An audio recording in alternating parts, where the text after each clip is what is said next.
నరకం అనేది మనం కొన్ని సినిమాల్లోనో లేదంటే కొన్ని పుస్తకాలకే పరిమితం అయితే ఈ రోజు మన కృష్ణా జిల్లా ప్రజలందరూ కూడా ప్రత్యక్ష నరకాన్ని అనుభవిస్తున్నారు. ఆ నరకాన్ని అనిపించేటటువంటి సాధించినటువంటి ఘనత అధికార కాంగ్రెస్ పార్టీకి, ముఖ్యంగా కిరణ్ కుమార్ రెడ్డి గారికి, అదేవిధంగా ఇక్కడ ప్రాతినిధ్యం వహిస్తున్నటువంటి మంత్రివర్యులు పార్థసారథి గారికే చెందుతుంది. ఇవాళ వ్యవసాయం రేయిం పగలు కష్టపడి రైతు వ్యవసాయం చేస్తుంటే నోటికొచ్చినటువంటి పంట నీళ్లు అందకుండా ఎండిపోతున్నటువంటి పరిస్థితి. ఇక గృహ అవసరాలకు గృహిణులు కనీసం తాగునీటిని కూడా కుటుంబ సభ్యులకు అందించలేనటువంటి పరిస్థితి. చిన్న పిల్లల కాడి నుంచి వృద్ధుల వరకు అందరూ కూడా ఇవాళ ఈ అప్రకటిత కరెంటు కోతలతో దుర్భరమైనటువంటి జీవితాన్ని అనుభవిస్తున్నారు.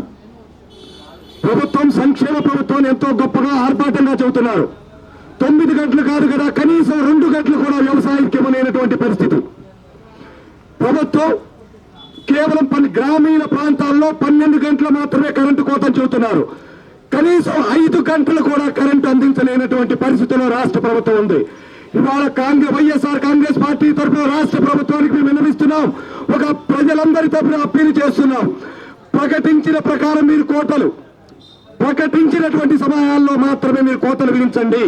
మిగిలినటువంటి సమయాల్లో సక్రమంగా కరెంటు అందించాల్సిందిగా ప్రజలందరి తరఫున వైఎస్ఆర్ కాంగ్రెస్ పార్టీ డిమాండ్ చేస్తుంది. కేవలం మంత్రి గారి కోసం, మంత్రి గారి కార్యక్రమాలు ఉన్నప్పుడు మాత్రమే మీరు కరెంట్ అందిస్తూ మిగిలినటువంటి సమయాల్లో అంటే మంత్రి గారి కోసం ఇవాళ జిల్లాలో ఉన్నటువంటి ప్రజలందరినీ కూడా ఇబ్బందులకు గురి చేస్తే వైఎస్ఆర్ కాంగ్రెస్ పార్టీ చూస్తూ ఊరుకోదు.